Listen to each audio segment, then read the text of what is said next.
everyone on behalf of FSM6 and UTS. My name is Jeremy Kohlitz, and I'm a researcher at the University of Technology, Sydney, and I'm pleased to be opening today's session on climate resilient sanitation in low-income communities. I'd like to begin by acknowledging the Gadigal people of Eora Nation, traditional custodians of the land from which we are presenting today, and to pay my respects to their elders past and present. The climate crisis is well underway. Global heating driven by human activities has already resulted in significant increases in extreme heat, heavy rainfall events, and mean sea level globally, and significant increases in drought in the Mediterranean and West African regions.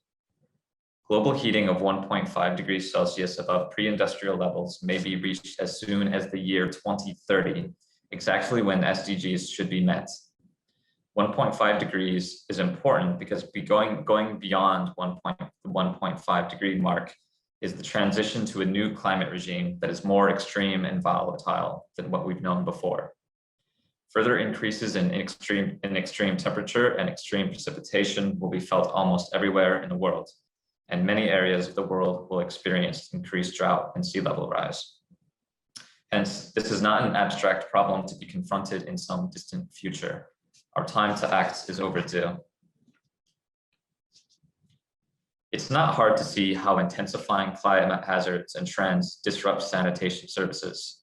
Droughts causing a lack of water for flushing and hygiene, flooding forcing treatment facilities and emptying services to shut down, and extreme weather damaging latrine superstructures are just a few of many examples of climate risks for sanitation. The sector is sorely in need of concrete guidance on how we can develop a climate resilient sanitation system, particularly for low-income communities that will bear the greatest burden of climate change. However, the pathway to climate resilience is unclear. Climate change is an insidious problem because it blends itself in with existing development challenges. Its impacts on the ground cannot always be easily measured and attributed to climate change. It cannot be confined easily to a spatial or temporal scale. And there is significant uncertainty on the ground about what exactly its impacts will look like. Therefore, we need to take stock of what we do know, develop a vision of what a climate resilient future looks like, and think about how we can leverage existing work to best rise to the challenge of climate change. We've convened this session in the hope that it will contribute to a foundation of climate action in the global sanitation sector. Although climate and sanitation is new to all of us, there's enough tacit knowledge and experience in this sector to take meaningful action now. We will begin our session with a dialogue between sanitation experts who will discuss the question, how is climate resilient sanitation any different to the pursuit of safely managed sanitation? Next, we will share 3 examples of climate resilient sanitation practice, followed by Q&A with presenters with questions from the audience. We will then present a framework of critical areas for intervention for building climate resilience in sanitation systems.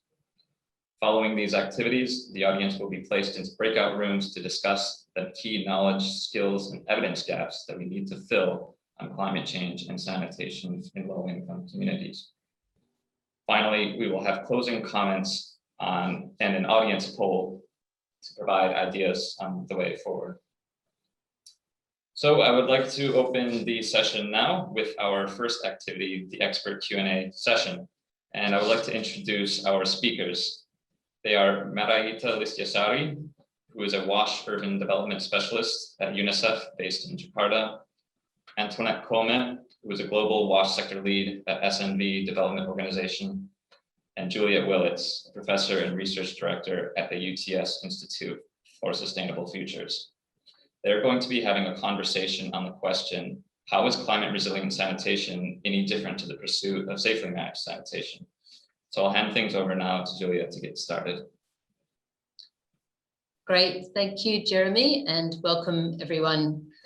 Hope you've been enjoying the FSM6 conference so far. So before we discuss this question, we thought we might ask you your views about climate resilient sanitation. So if you go to menti.com, so www.menti.com on your device and enter the code 14703052, and just answer a quick question that's there. It's just a multiple choice question. Okay, I'll start to share. So we can see most people think there is something different about it, but there are also some people who are not so sure, and some people who are simply unsure. So we hope that this conversation between myself, Maraita, and Antoinette can help shine some light on these different perspectives. So I might then launch in. I'll show you, perhaps stop sharing for now so you can see the three of us and come back to that vote. So maybe to kick off, Ita, I'm wondering, in terms of the challenges of climate change, compared with just the conventional challenges that we face in providing sanitation services like planning and financing, etc., to achieve citywide inclusive sanitation, how do you see those challenges? Are they the same? Are they different? How would you like to put forward your view? Thank you, Juliet. Let me start with my opinion that climate change amplified the risk of disruption of sanitation access and services due to lack or challenges on fundamental basis. I call it as a fundamental basis, such as planning, financing, etc., as you mentioned earlier, which then impact to people access and performance of sanitation services. Anyhow, based on our recent study, we found that the climate hazard provide higher risk and vulnerable of these disruptions. Many people cannot get access because of the flooding, no water available, or broken facilities. In addition, the services also disrupted since the fecal sludge treatment plant has to be closed, which lead to unsafe disposal, etc. So I think that the climate resilience services provide stronger pressures to improve all aspects on the fundamental basis, and also some emphasis on the resilient to climate hazard by adding the risk of climate hazard into different aspects, not only technology, but also financing, community engagement, institutional, and also the governance. But then there is a need to add more on the uncertainty part as part of the climate change, which lead to how to take account of climate risk in different aspects. So Juliet, what do you think of this as uncertainty might mean? Over to you. Yeah, so I'd say for me, uncertainty means, if we come to planning and financing, we actually need to do them quite differently. For planning, if you think about it, there are a whole range of new considerations that we haven't had to take into account before, including ones that are really quite hard to predict. So we know the sea level may rise, but we don't know by how much. So which areas may become inundated or which not becomes an uncertainty in our planning. The same with the frequency of flooding events, and the same with which areas might face the greatest risks. So I feel like for planning, it's actually becomes more complex. The same for financing. Suddenly, not only do we have costs of responding to disasters that we know are going to be part of what happens, but we also want to try and make proactive investments to adapt our services, to adapt the infrastructure before such things happen. And those are, I guess, two additional forms of financing that we haven't had to think about before. So that said, for me, I think there are also a lot of actions in developing sanitation services that are the same, whether we're focused on climate resilience or not. So things like moving from lower quality containment to better quality containment, definitely that's going to reduce potential contamination when it comes to climate events like flooding. So there are some things that I think do remain the same. But if we go back to this question of citywide inclusive sanitation, I'm interested, Antoinette, do you think climate change fundamentally changes what we should do to achieve citywide inclusive sanitation? Yeah, I think it's true that planning becomes more complex, and that costs for disasters and for adaptation are potentially or are higher, would be higher. It's just that the current situation that we're in, the planning is already so deficient, right? And financing is way insufficient. So when you're saying, does it fundamentally change? I'm thinking, yeah, maybe not fundamentally, because the change was already huge.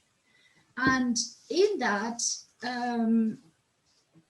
I think you're saying over conventional pursuit of safely managed sanitation. I think we haven't figured out what a conventional pursuit of safely managed sanitation is in most of these countries. So I feel that climate change is an additional thing we need to take into account, and it makes the challenge bigger, but the challenge was already huge to begin with. And I think we need to think about institutional mandates of who needs to take which decisions and how that plays out in the different countries. So you want responsible organizations to take decisions based on information, to have adaptive management. But if we look at different countries, that's organized in a very different way. For example, in Indonesia and in Bangladesh, local governments are still mostly responsible for on-site sanitation. And now in Zambia, for example, this has shifted on-site sanitation to the utility. Which may make it easier or not. So yeah, I'm wondering, what does that mean for the adaptive capacities in terms of citywide inclusive sanitation, for example, in Indonesia, Ita? Yeah, thank you. Thank you. And I think in Indonesia, we have different offices who are dealing with sanitations. Not just one utility, in maybe also applied in other countries, but there are several different offices that involve in sanitations. And so for climate change, this has a lot of implications. So our recent study highlighted that we really need to strengthen interrelations of sanitation with water and also drainage. And if you want to have more synergy with water supply and drainage, then the stronger coordinating body, or we call it as the working group, is really needed. We need to include stakeholders involved in climate change into the sanitations and even water working group and vice versa. However, as the coordinating body is more dealing at the technical or operational levels, high-level commitment on sanitation resilience is critically needed. Thus, I think the greater coordination really needed some advocacy to the high levels, like in the city level mayor, to ensure they provide a high priority on this. So a mayor needs to give a leadership on to these issues and then call for greater synergy for better outcomes. So then to achieve the citywide inclusive sanitations, as well as supporting greater coordinations, leadership really need to give attention to reaching everyone, women, girls, children, youth, and so on and so forth. That is the inclusive part of citywide inclusive sanitations. So Juliet, I think that's harder with the climate change. Don't you think, Juliet?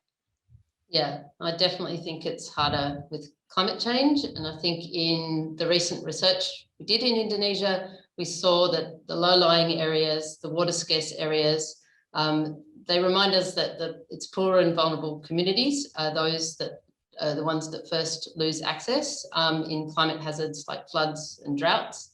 And I think that's a huge challenge for citywide inclusive sanitation. And it's over and above the challenges that we have in conventional planning, financing, and partly because the costs are going to be very high to serve those communities that are living in areas where it's challenging to provide services, and the needs will be great, and we'll need to ensure affordability, and that combination of factors is going to make things difficult. So I think part of what we need then is an evidence base to help us understand where and how we need to invest, and that's something that we perhaps need to look at more. And I'm wondering, Antoinette, do you think, what kind of evidence do you think we are going to need to really better address climate resilience in sanitation? I think that a lot of effort has already been put in understanding the directions of climate change. And of course, that still needs to continue. And I think it's encouraging also that there are efforts now to connect all those different data sets. But if you think about adaptation and service delivery, that needs to happen at the local level, right? So the question is, how do we translate that type of information and fine tune it to a local context? And if you think about who is making those decisions, so it's in many countries, there are now elected local governments. So the question is, how do we make information accessible? And also, how do we help to learning on what works and what doesn't work in terms of climate measures? Because I think there's not so much information on whether adaptation measures work actually in practice. And I think, for example, if you think about extreme events, then you would want to have more regular maintenance to your water system or your sanitation system. That means you need to increase tariffs, of course, assuming that there is a system for preventive maintenance and tariffs in that place in the first place. But then you would want to know whether that's effective, whether that is reducing really your interruptions, because every measure that you do has a cost. And the other issue where information becomes important is that budget planning at the local level is often annual. So there are annual budget cycles, whereas that information is often at timescales which are very large and then become less relevant, or people feel it's less relevant because of that large timescale while they're planning annually.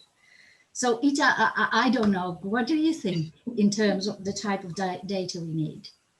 Yeah, if I may share my recent experience on collecting the evidences in Indonesia.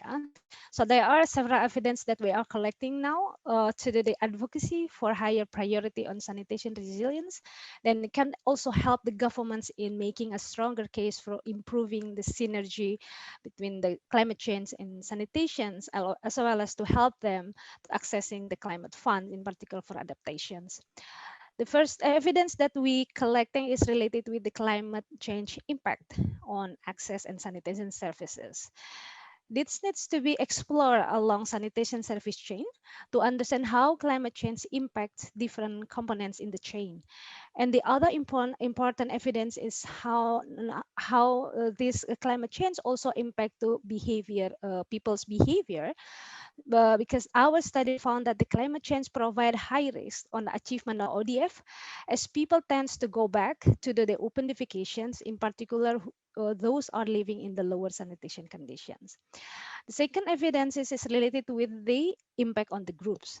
So we need to understand on who is suffering the most, whether people living in the urban or rural areas, poor or vulnerable households, women, children, girls, minority ethnics, etc. The third one is related with how people and the service providers are currently responding to the impact. This will be important for us to also develop recommendations on improving the adaptive capacity. It will be ideal, and if we can capture the evidence from different climate hazards, such as flooding, drought, rising sea level, wind blows, etc. And lastly, again, learning from our most recent study, the evidence need also to be relevant to government priority. Then it can develop a stronger case for the governments, make it easier for them to put higher priority. So my message here is how to make sure that there is a clear correlations of the evidence and the current government priorities. So Juliet, do you have any other comments on the evidence that do you think that we need to collect? Yeah, I think, no, mostly I agree with both of you. I think the data that's relevant to policy making is incredibly important. And I think I like your mention, Ita, of focus on how climate change affects behaviours. I think we often focus on how it affects infrastructure, but we really probably need to think much more on how it affects behaviours. And also concur with you, Antoinette, on the effectiveness of adaptive measures. I think we're at a very early stage in the sanitation sector in thinking about climate change, and most of our focus has probably been on just understanding what the impacts might be. But that question of what measures should we be putting in place, how will we know if they're effective, how will we know if they're actually cost effective, are going to be much bigger and important questions where we're going to need to cumulatively develop an evidence base. So I'd like to now start to draw our conversation to a close.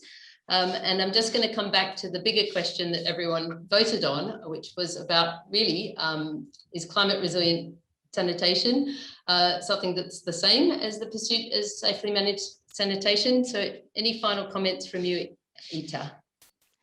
Yeah, Juliet, so I think the climate resilient sanitation provides stronger emphasis on providing access and services on safely managed sanitation and ensure for all, and ensure of sustainable behavior, and also the urgency on thinking and taking actions on sanitations beyond business as usual. So climate resilient sanitations also urge the need on having more integrated actions on the whole water cycle to protect services, environment, and also public health. And how about you, Anne?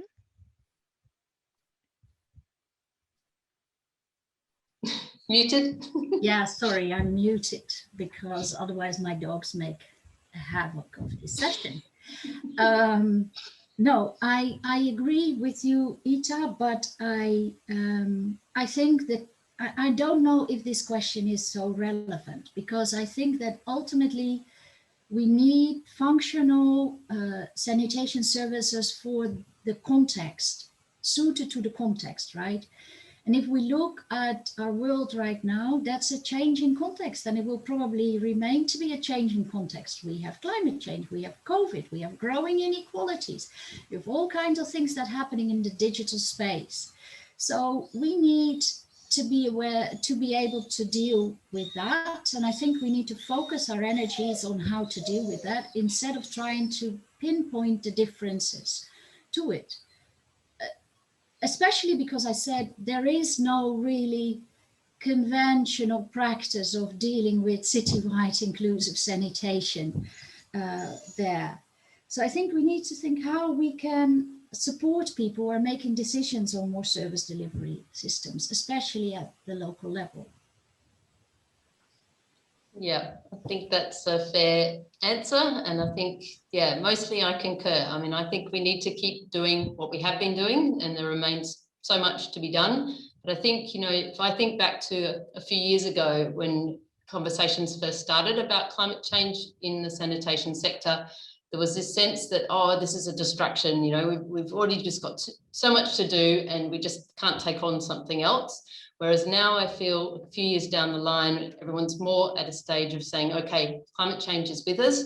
It is now, like you said, it's part of the context. It's part of what we need to incorporate into our practice, and that is going to mean some changes to our practice.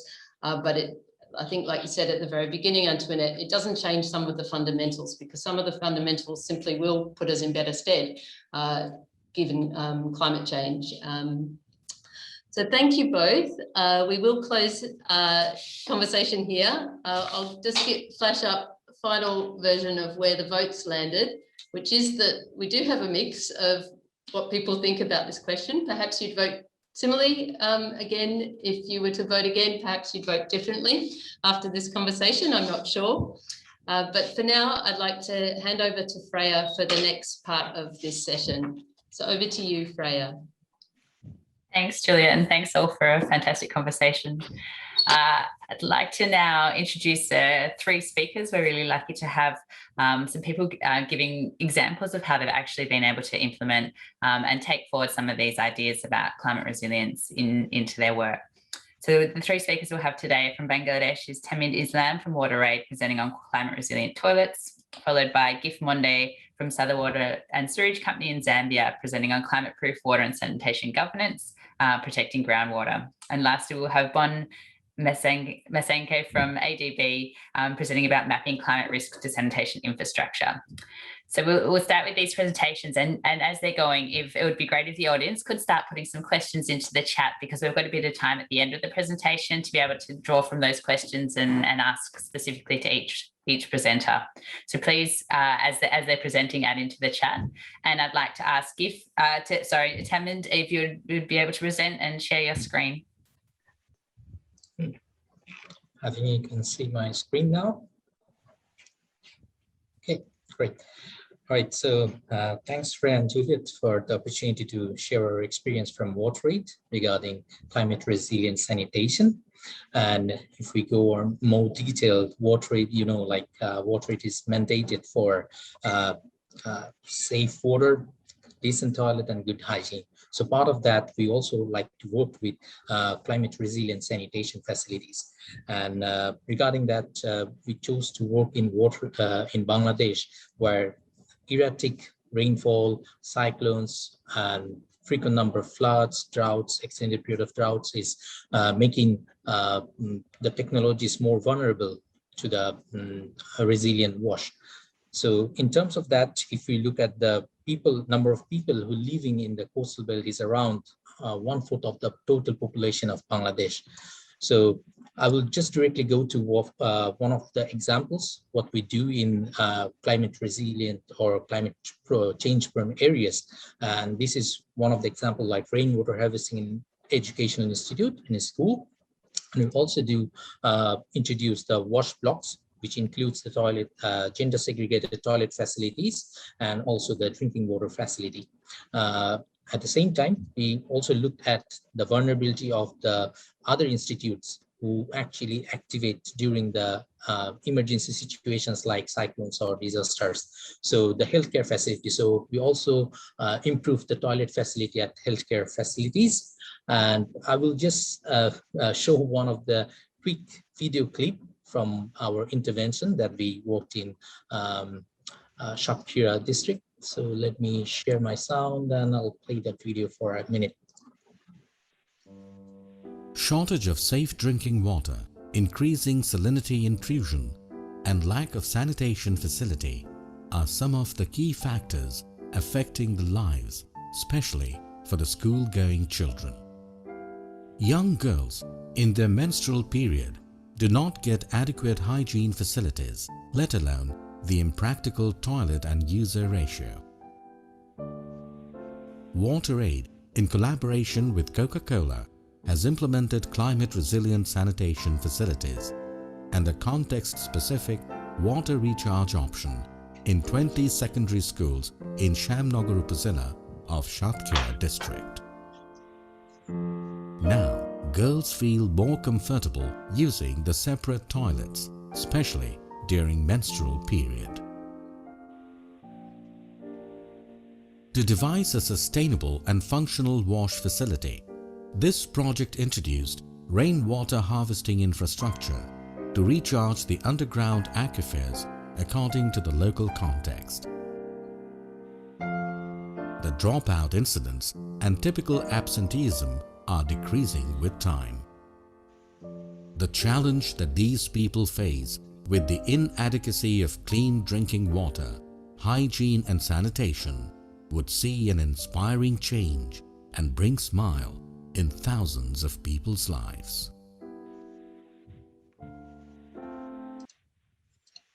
So thank you for listening, and I will look forward to your questions and suggestions about our experience. Thank you. Over to you, Freya.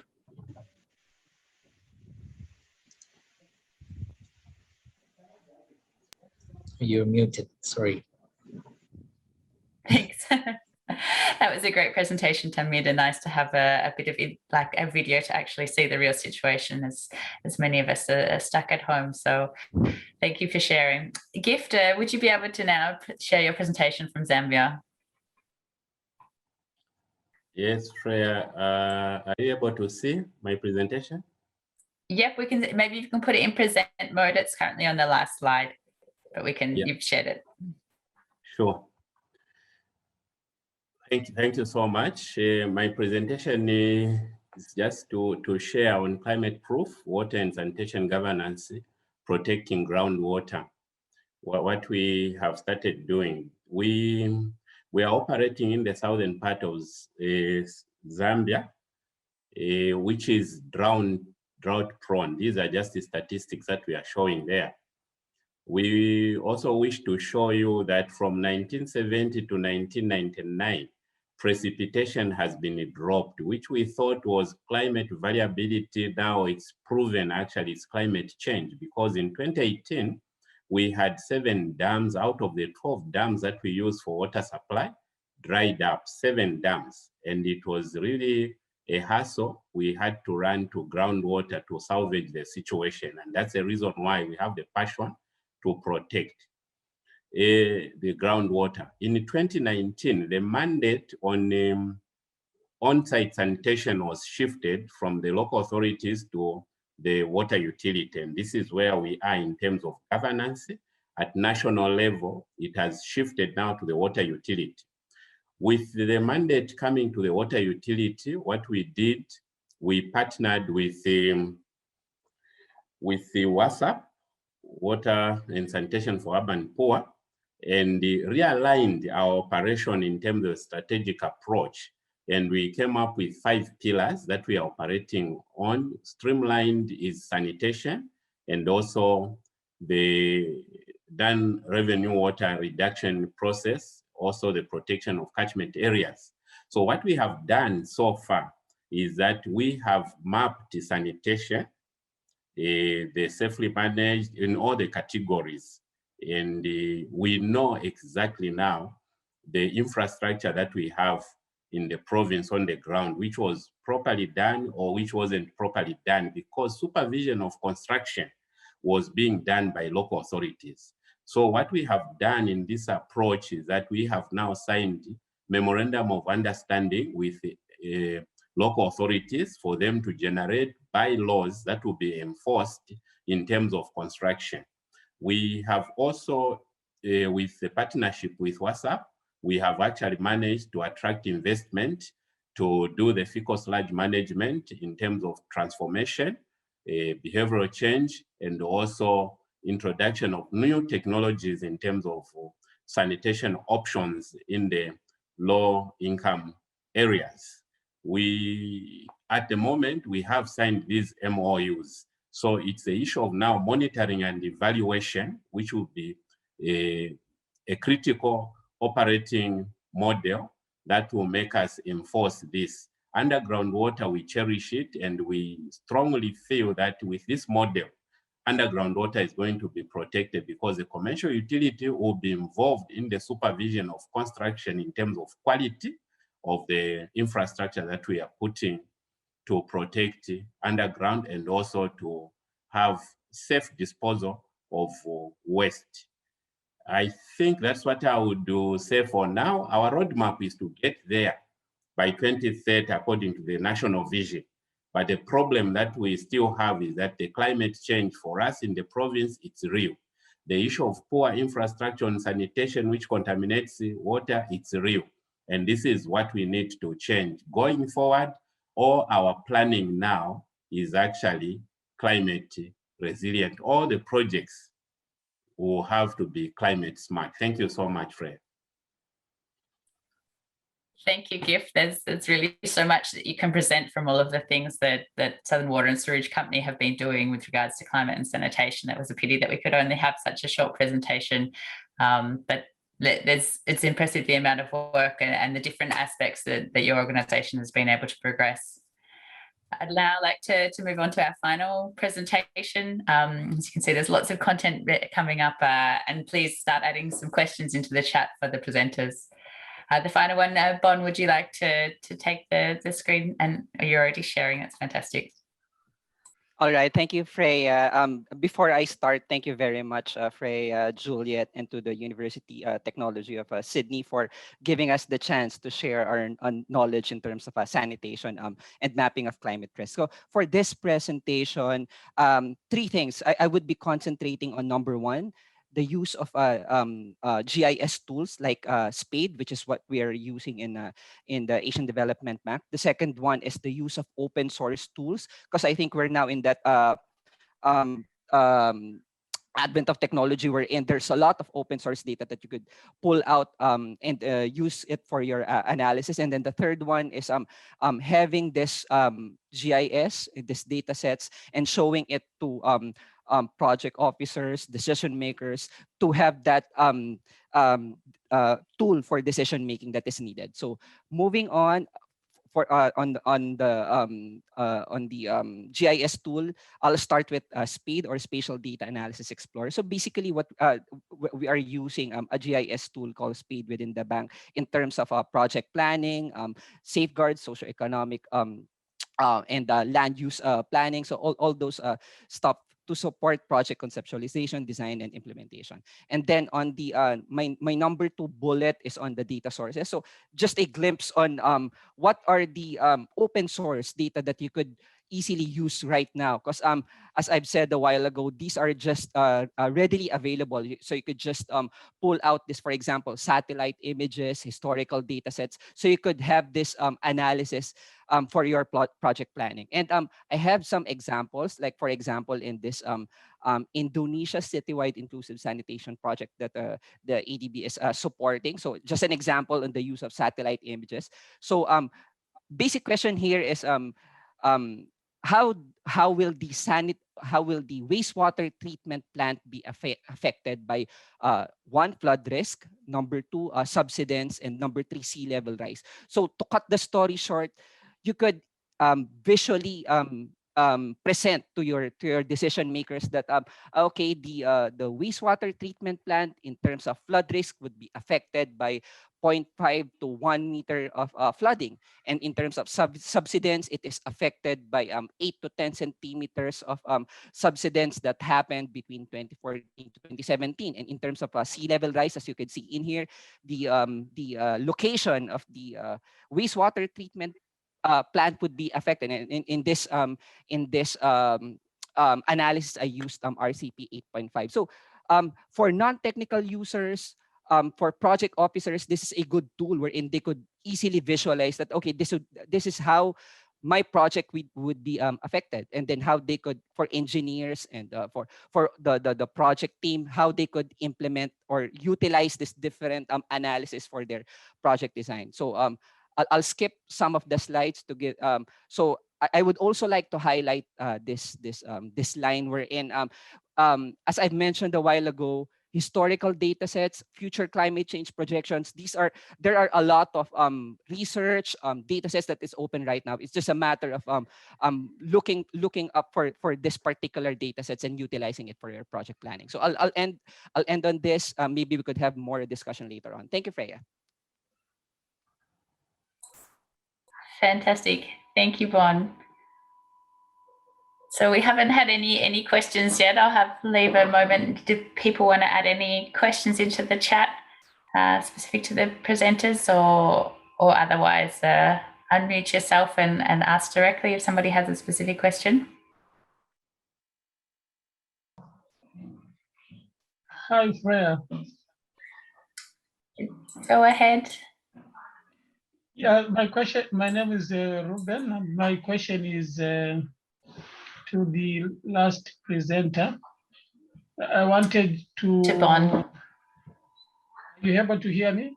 Yes, we can hear you. So that's to Bon, the last presenter from ADB. Yes. So I wanted to find out to what extent are the open source tools that you referred to can be used to mapping of on-site sanitation services, because when I was following, to the large extent I understood, they were more on indicating the impact the floods will have on some infrastructure. Thank you. Unfortunately, we made Bond cut out some of his slides that showed that. Bond, did you want to talk to the on-site component, particularly that you've done in Bangladesh? Right. So thank you, Ruben. It was really a good question. So number one, on your point, open source data we've utilized, just to be specific now, we've utilized satellite images from the European Space Agency's Copernicus program, because right now these are all publicly available in the Sentinel-1, which is the synthetic aperture radar, where you could do some analysis on flooding. There's also the optical images wherein the satellite image where you could see a 10-meter resolution.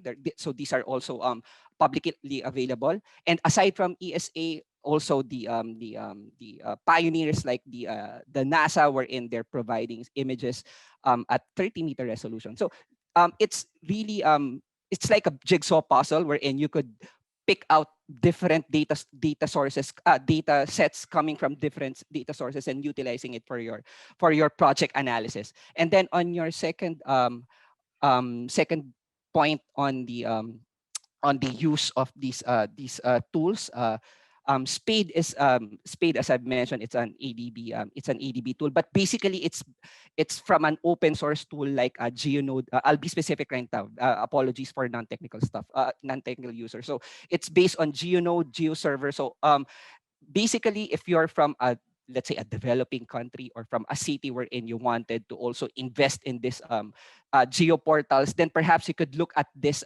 open source data sets, because I'm sure you're pretty familiar with let's say QGIS, which is a desktop software. But what I'm saying is the use of web portals, like for example like Spade, a pragmatic approach. Sorry for if I'm taking along. So let's say your mayor wants to see, okay, is this sanitation infrastructure would be affected by flooding?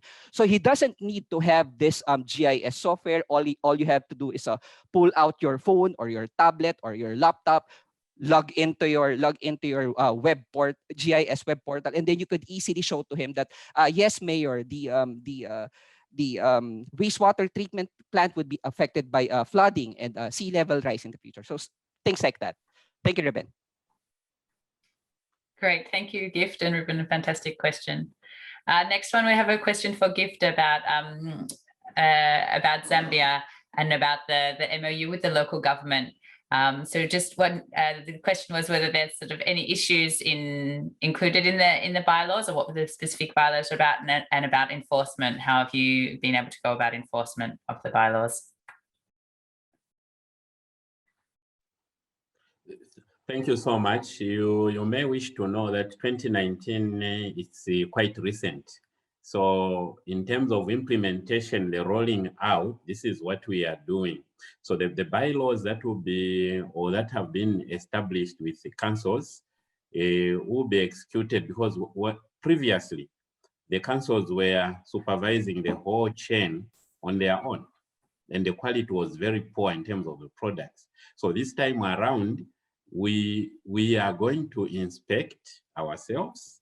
From what we observe in terms of quality, it's going to feed back to the council planning. At the same time, it's twofold. We are going to be involved even at the planning stage, even at the approval stage of the drawings that will be executed, and also the execution, because usually construction is approved in stages up to the completion. So this process is we are going to participate, and this is what the MOU streamlines in terms of roles and responsibilities of the local authority and the CEOs.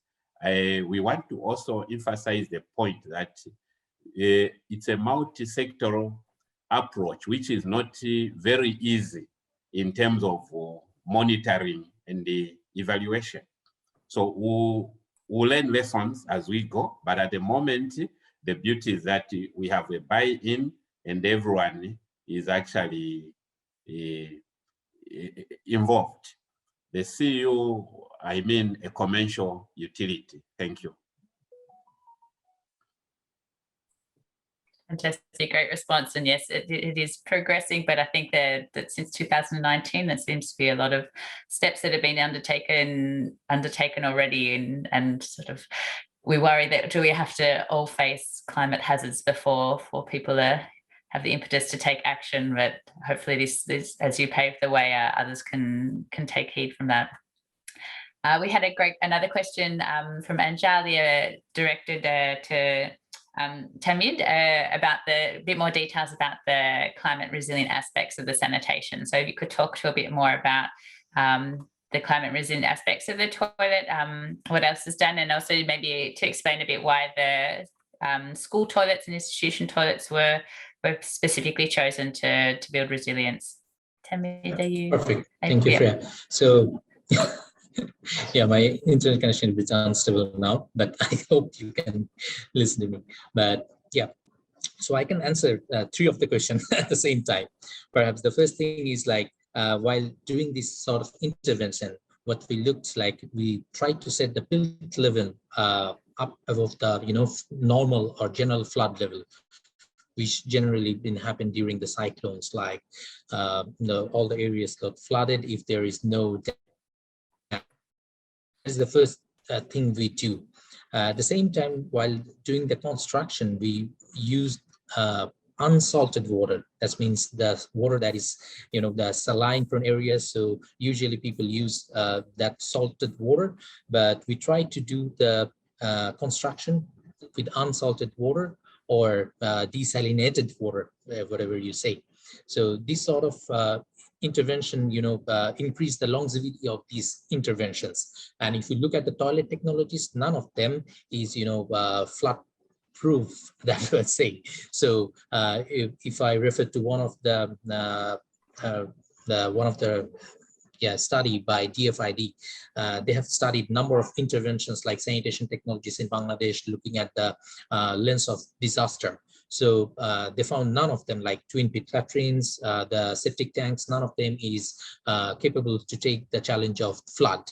So whenever it comes, they all get flooded, and the sanitation, the achievements we get, it gets disrupted. So even though what we look at this point of technologies in the schools or this sort of institution, we try to use the groundwater as less as possible. So we also try to focus on the rainwater harvesting to keep the toilet facility with uninterrupted water services like running water. And at the same time, we use sato pans, which also takes a very less amount of water for flushing. So these sort of things we have tried out in terms of looking at the safeguarding of water and also the sanitation technologies. Thank you. And I'm disappointed that we don't have more time for the 3 presenters, because they've really got so much detail and useful information, and we'll put the presentations and the recording will be available on the website. Thank you. I think we might move on to the next stage, unless there was one. I think maybe we'll move on to the next stage to have some time in the discussion coming afterwards. So I'll just share. Yes. Great. Done. All right. I should learn this, how many times I've done Zoom. So thanks very much to the 3 presenters, and we're really grateful that they were able to highlight some of the actual actions that are being taken place, and also highlights the fact that it's important to integrate considerations of climate change across the sanitation service chain, and also across the various aspects of an enabling environment and sanitation service delivery. So it's definitely not only on one end of the technical focus, but also upfront at the planning, at the regulations and governance. So we're really fortunate to have such a range of presentations. I'd now like to present some outcome from our recent research in Indonesia, in which we delineated some key dimensions of climate resilient sanitation systems.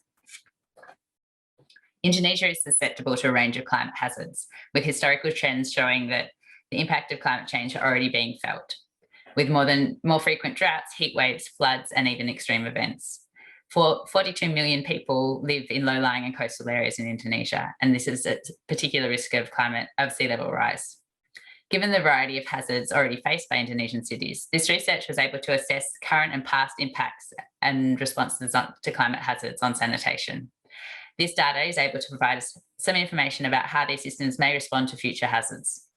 The research was conducted with the University of Indonesia for UNICEF and included interviews with households, service providers, governments, and assessments of infrastructure in 4 cities subject to different climate hazards. Resilience requires that sanitation systems are able to respond to and reorganise when faced with worsening climate hazards and continue to protect human and public health and environmental health. The people governing and managing sanitation systems must also develop capacity to learn about change in the environment and capacity to adapt or transform sanitation systems. From the research findings, we developed 7 dimensions of what a holistic, resilient sanitation system looks like. This is an ideal situation to provide a destination to aim for and take steps towards. These dimensions are fundamental to and aligned with achieving citywide inclusive sanitation, where all inhabitants have access to services with appropriate institutional arrangements and incentives for the full service chain. I will now introduce the 7 dimensions, which we will then use in the following breakout group activity to identify key knowledge, skill, and evidence gaps for progress. Firstly, risk and vulnerability informed planning and decision-making helps to understand potential hazards and impacts on sanitation and identify priority areas. Given that climate models have significant uncertainties and are likely to have detail at a city level, combining historical data or maps, satellite images as shown by BOM, and as well as vulnerability assessments and climate scenarios can provide a valuable first assessment of climate risks to sanitation. Second, clarity in institutional response for climate and sanitation is needed. It was typical that responsibility was not considered by any department.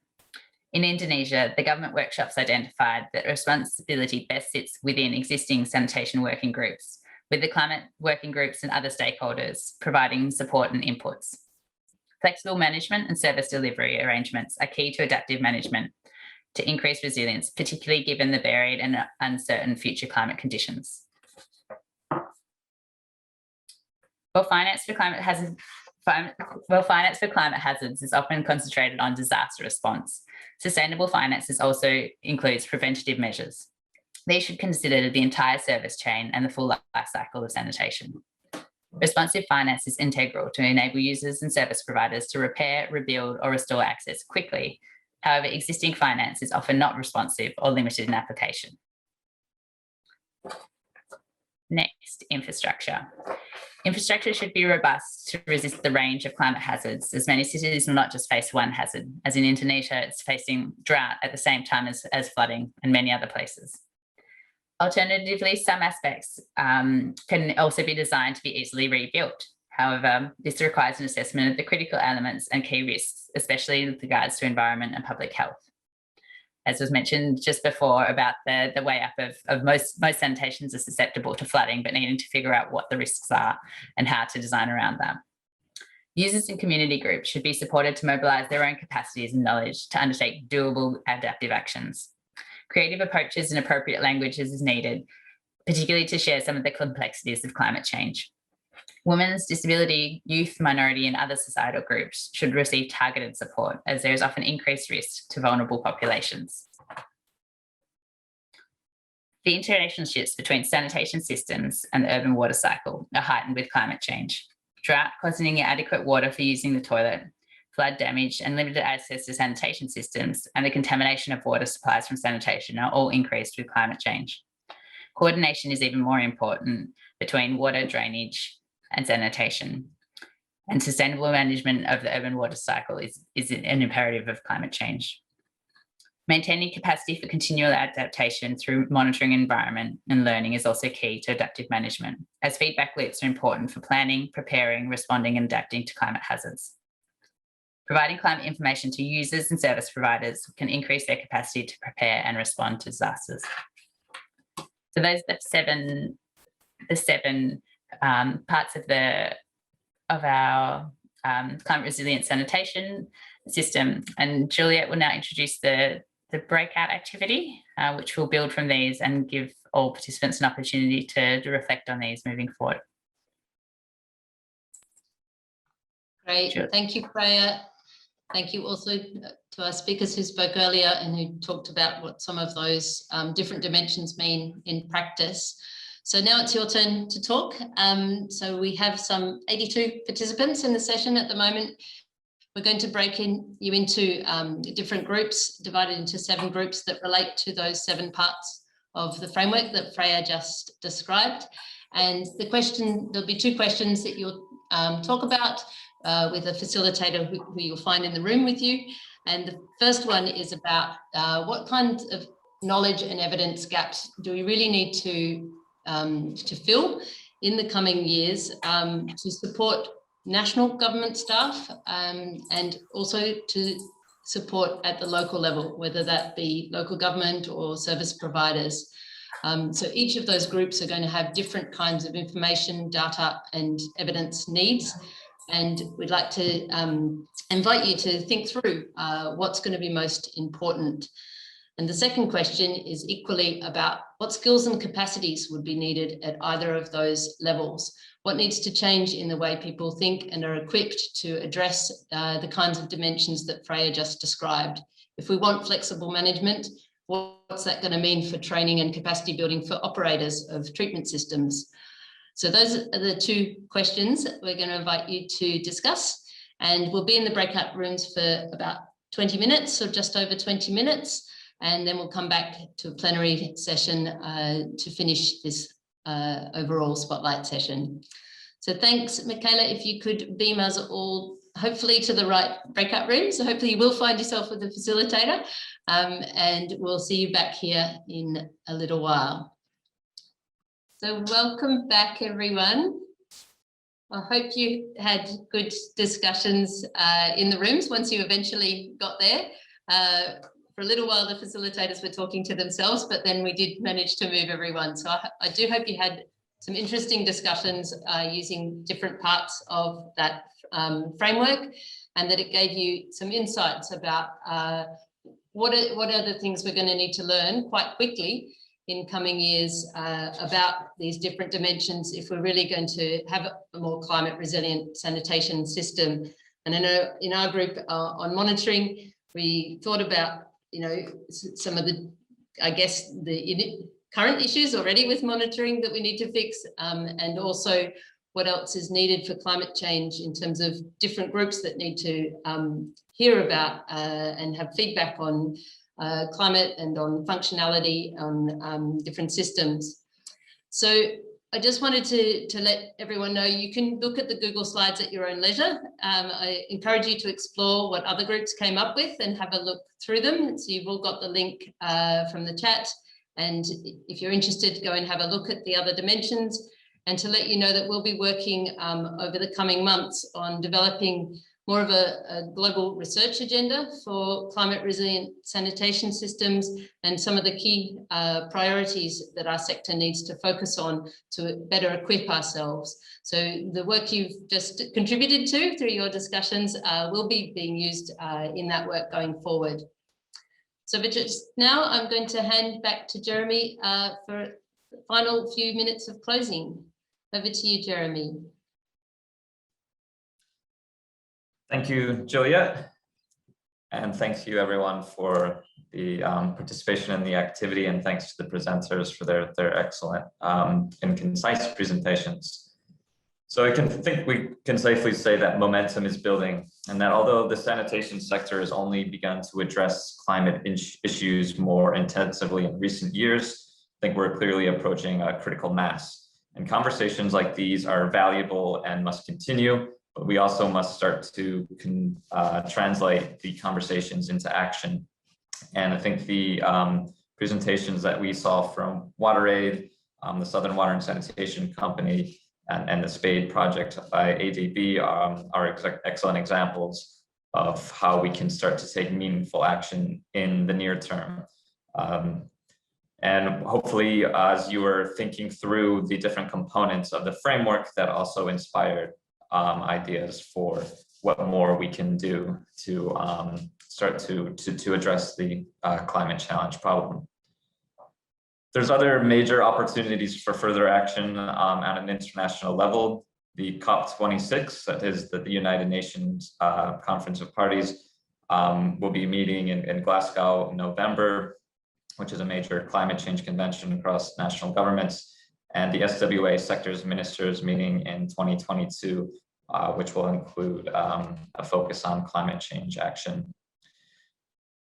We would also like to invite you to continue the conversation at Stockholm, where we will be involved in a session on equitable and resilient urban sanitation services, framing agenda for action. So please visit the Stockholm World Water Week website to see more on that session, and we'll share these slides which have a link. We'd also like to notify everyone of our upcoming report, co-authored between UNICEF, UTS, and the University of Indonesia, which presents new evidence of how climate affects sanitation in Indonesia and what responses are being taken there locally. And it also includes more information on the climate resilience framework that we shared today and other possible ways forward. So if you are interested in receiving a copy of that report, please write your email address into the chat box right now, and we'll collect all of those email addresses and make sure you get a copy once that report is published, which should be in the near future. Finally, we're going to leave you with one final Minty Poll.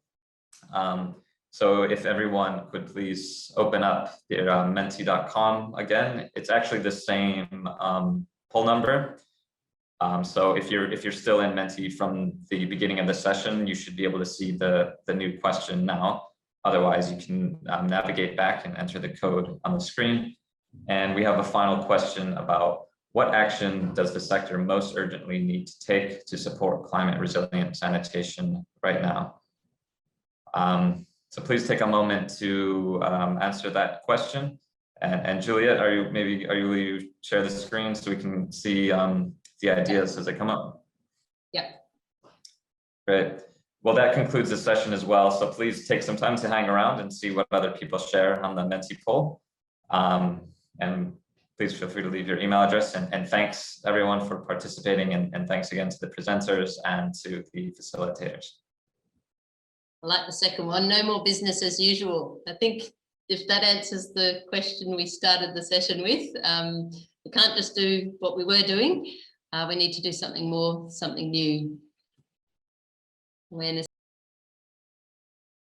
impacts, using evidence to prompt decision makers, a way to combine different scales of planning. I think that's very important and relates to Bond's presentation about combining different data sets, but also if we think about over time, investing more, allocating more funding for sanitation, engaging with communities, understanding climate change is true and it does affect climate sanitation, capacity building of staff. Okay, we have hit 1.5 hours for this session. And so I think feel free to jump off, feel free to stay if you want to watch any additional ones, but we'll sign off here. Thank you for attending the session.